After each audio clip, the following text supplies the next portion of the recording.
संजू जल्दी चल मेरे साथ। क्या हुआ अंकल, और कहाँ जाना है? अरे तेरे पापा नहीं रहे।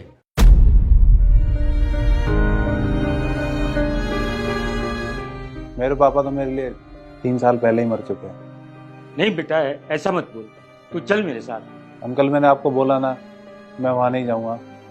मेरे पापा मेरे लिए उसी दिन मर गए थे जिस दिन उन्होंने मुझे और मेरी वाइफ को रोड पे धक्के खाने के लिए छोड़ दिया था। नहीं नहीं बेटा, ऐसा मत बोल, तू उनका इकलौता बेटा है।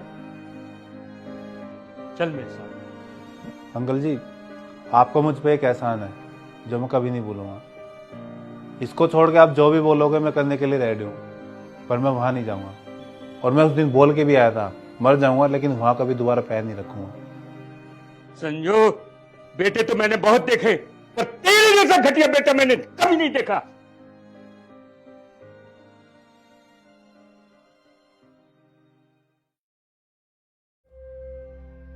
तेरे पापा ने मरने से पहले ये चिट्ठी दी थी मुझे तुझे देने के लिए।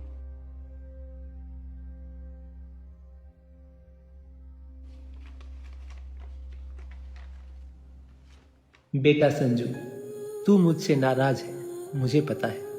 हो सके तो मुझे माफ कर देना। मैं मानता हूं जब तू शादी करके घर आया था तब मैंने तुझे घर से निकाल दिया था। जितना तुम उस दिन दुखी हुए थे उससे कहीं ज्यादा मैं दुखी था। जब तुम छोटे थे तभी तुम्हारी माँ की डेथ हो गई थी। तुम्हें रात को अंधेरे से बहुत डर लगता था और कई बार तो तुम रात को डर से रोने भी लगते थे और तुम्हें सुलाने के लिए मैं पूरी पूरी रात जागता था। तुम जब पहली बार स्कूल जा रहे थे तो बहुत रो रहे थे, डर रहे थे।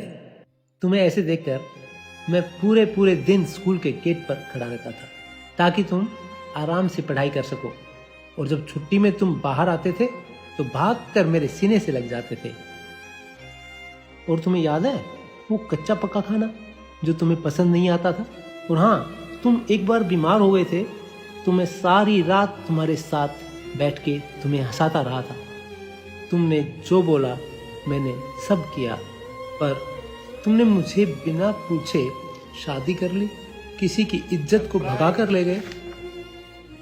मेरे कितने अरमान थे तुम्हारी शादी को लेकर, इतनी धूमधाम से तुम्हारी शादी करूं कि लोग देखते रह जाएं, पर तुमने तो मेरे सारे सपनों पर पानी फेर दिया।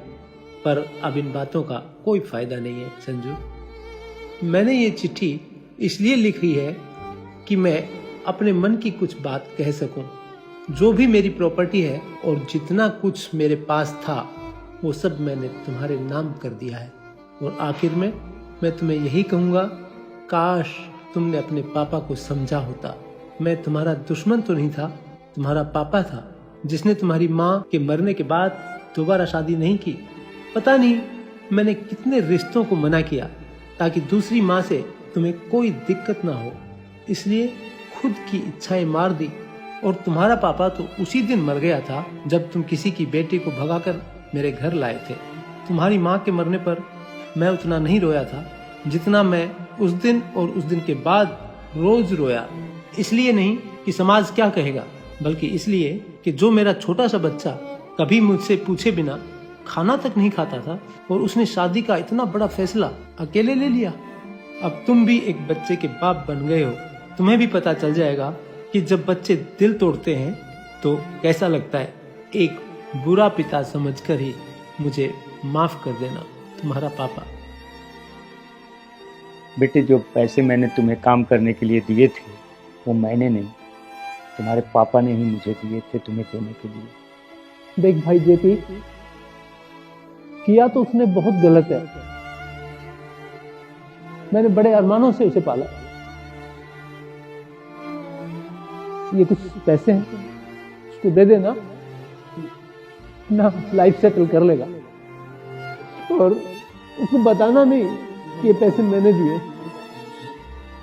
औलाद कितनी भी बुरी है और माँ बाप कभी बुरे नहीं होते, पर तुम कहाँ समझोगे।